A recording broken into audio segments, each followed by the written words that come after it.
Hello students, कल हमने नया चैप्टर स्टार्ट करा था परसों के दिन, ऑर्गेनाइजेशन, संगठन। ठीक है ना।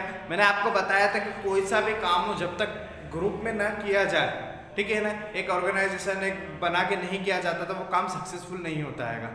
ठीक है, नॉर्मली बात है, एक व्यक्ति दो व्यक्ति करने से कुछ नहीं होता। जब तक सब मिलकर काम नहीं करेंगे तब तक वो पॉसिबल नहीं होता या फिर अच्छे से नहीं हो पाता है। ठीक है, एक कहावत है या फिर बिजनेस की एक डेफिनेशन बोल सकते हैं कि अगर आपका जो संगठन है, ऑर्गेनाइजेशन, अगर वो वीक हैगा, कमजोर हैगा, ठीक है ना, तो वो अच्छे से अच्छे बिजनेस को, व्यापार को, अच्छे से अच्छे काम को डुबो सकता है।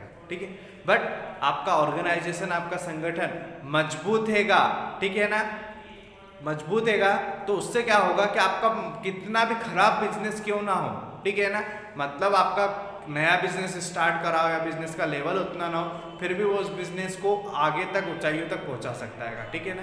अच्छा संगठन होना, ऑर्गेनाइजेशन होना बहुत बड़ी बात होती है।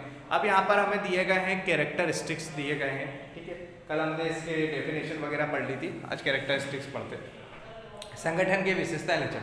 सबसे पहला काम दिया है उसमें डिवीजन ऑफ एक्टिविटी, कार्यों का विभाजन करना। ठीक है ना, क्या करना? कार्यों का विभाजन करना। अब डिवीजन ऑफ एक्टिविटी, काम को कैसे बांटेंगे हम लोग? क्यों नहीं बांट सकते? हम व्यक्ति के हिसाब से, पर्सन के हिसाब से उस काम को डिवाइड कर सकते हैं या फिर काम को काम के हिसाब से भी डिवाइड कर सकते हैं। हमारे पास दोनों ऑप्शन होते हैं। ठीक है, एक नॉर्मली बात है कि आप कोई सा भी बिजनेस करते हो, ठीक है, नॉर्मली एक चिप्स बनाने का जो कंपनी होती है वो ले लेते हैं हम। ठीक है, चिप्स बनाने की कंपनी है कि आलू की चिप्स जो हम लेज वगैरह जो खाते हैं, इसकी एक छोटी सी हम कंपनी ले लेते हैं, किसी भी कंपनी को आप मान सकते हो। ठीक है, चिप्स बनाने का। अब वहाँ पर वर्क कैसे अलग अलग बांटोगे? आप कैसे बांट सकते हो? आप खुद सोचना इस बारे में, मैं तो बताऊंगा इसे ही, आप खुद इस माइंड में लेना कि यार अपन कैसे कामों को बांट सकते हैं। चलो ठीक है, आप आपका घर का काम करते हैं, ठीक है ना, घर का काम करते हैं, तो उस घर के काम को आप कैसे बांट सकते हो? है, एक व्यक्ति घर का काम करे, चलो ठीक है, हमारी मम्मी है कि अगर वही पूरा काम, सुबह उठना, चाय नाश्ता, घर के साफ सफाई, खाना बनाना, उठना, सारा काम वो अकेले करें, ठीक है, उनको टाइम ही नहीं मिल पाएगा। एक व्यक्ति है, ठीक है ना, उनको वही काम करने में दिन भर लग जाएगा। बट अगर हम थोड़ी थोड़ी हेल्प सभी करवा देते हैं, घर के जितने मेंबर है, 2 है, 3 है, 4 है, हम अगर थोड़ी थोड़ी हेल्प सभी करवा देते हैं, तो वो काम जो 4 घंटे में होने वाला था वो 1 घंटे में ख़त्म हो जाएगा। ठीक है ना, 1.5 घंटे में खत्म होगा, 2 घंटे में, पर 4 घंटे का काम जल्दी खत्म हो जाएगा। किस लिए? हम काम को बांट लेंगे आपस में। तो ठीक है ना, वैसे यहाँ कार्यों का विभाजन है, एक्टिविटी का डिवाइड करना है आपको। ठीक है ना, आपके जो जो काम हैंगे, जितनी भी एक्टिविटी, आप उसको अलग अलग छोटे छोटे पार्टों में बांट दो। उससे क्या होगा? वो काम जल्दी हो जाएगा। एक नॉर्मली बात है,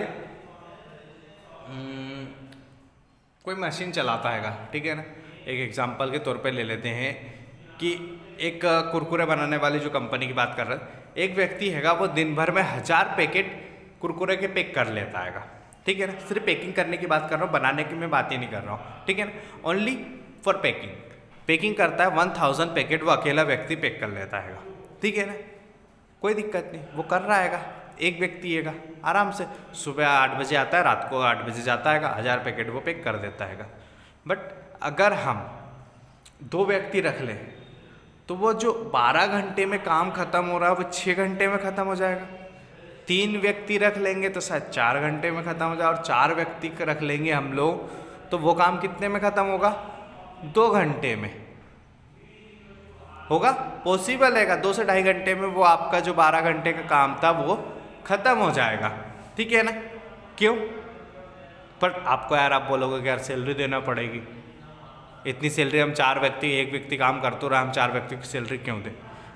छोटा नहीं सोचना, हमें बिजनेस चलाना है ना, हम छोटा क्यों सोचे, बड़ी सोच रखो। बिजनेस का सबसे बड़ा उसूल होता है, कभी छोटा मत सोचो, बड़ा सोचो, बिग सोचो कि नहीं ये नहीं है, इससे संतुष्ट नहीं हूँ मैं, और चाहिए और चाहिए। बिजनेस करने का सबसे अच्छा रोल ये होता है, और मन में हमेशा एक ही चीज़ आना चाहिए, कभी भी अपने बिजनेस से संतुष्ट मत हो, सेटिस्फाइड मत हो। ठीक है ना, जिस दिन आप अपने बिजनेस से, अपनी इच्छाओं से सेटिस्फाइड हो गए, उस दिन से आप वो बिजनेस करना, अपनी इच्छाएं सब बंद कर दोगे। ठीक है, कारण क्या आएगा? आप जिस दिन सेटिस्फाइड, आपने एक ठेला लगा लिया, ठीक है ना।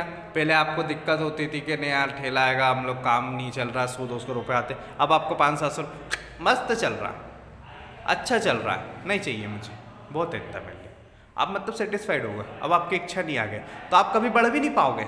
आप जहाँ जाकर जिस दिन आप सेटिस्फाइड होगा उस दिन आपके बिजनेस में, आपके काम में वहीं रोक लग जाएगी, आप आगे कभी बढ़ भी नहीं पाओगे। तो सबसे चलो हम तो हमारे बात करते हैं डिवीज़न ऑफ एक्टिविटी, ठीक है ना, कार्यों का विभाजन कर देना। संगठन का सबसे पहला ग्रुप बनाया है आप लोगों ने, 10 लोग, 50 लोग, 100 लोग, कोई भी हो सकते हैं, कोई इशू नहीं है उसमें, ठीक है ना। तो आपकी कंपनी है, फर्म है, जो भी ऑर्गेनाइजेशन है, उसमें आप अपने कामों को बांट दो अलग अलग, ठीक है ना। जो व्यक्ति जिस काम के लायक है उसको वही काम दिया जाए तो वो काम जल्दी होता है, ठीक है। जिसको जो मशीन चलाते आते आप वही दो उसे, जिसको गाड़ी चलाते आते आप ट्रेवलिंग का काम दो। तो इससे क्या होगा कि आपका काम भी जल्दी हो जाएगा और इजी तरीके से और अच्छे से होगा।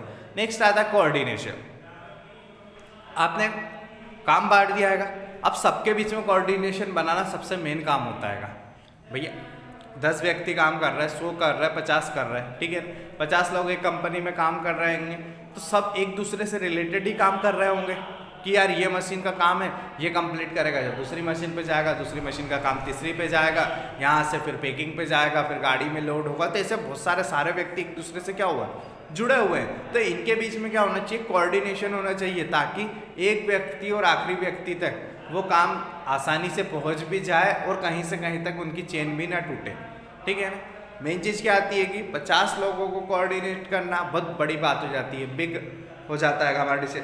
मेन चीज़ क्या जाती है कि यार 50 लोग होंगे, अगर गलती से एक चेन भी टूट जाती है तो आगे के व्यक्ति फ्री हो जाएंगे, आगे का व्यक्ति फ्री हो जाएगा, मतलब उनको काम ही नहीं पहुंच पाएगा।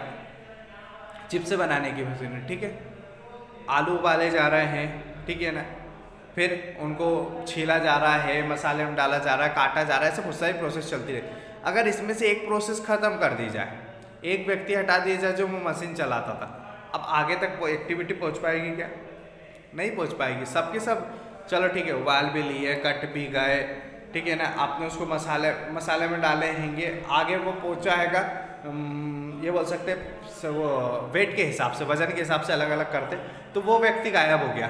तो ये 3 क्या करेंगे, बना के ढेर करते जाएंगे, पैकिंग होगा ही नहीं मटेरियल, तो आगे वाले व्यक्ति सब फ्री, छुट्टी पे।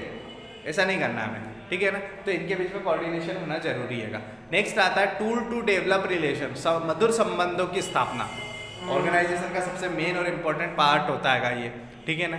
क्या रहता है, आप ग्रुप में काम करोगे, आप अकेले काम करोगे तो आपके किसी से ना कोई जान ना पहचान ना कुछ नहीं होगा, बट आप जब ग्रुप में काम करोगे तो आपके सबसे अच्छे व्यवहार बनेंगे, बिहेवियर आपका चेंजेस होगा, बहुत सारे चेंजेस आप में भी आ जाएंगे, ठीक है।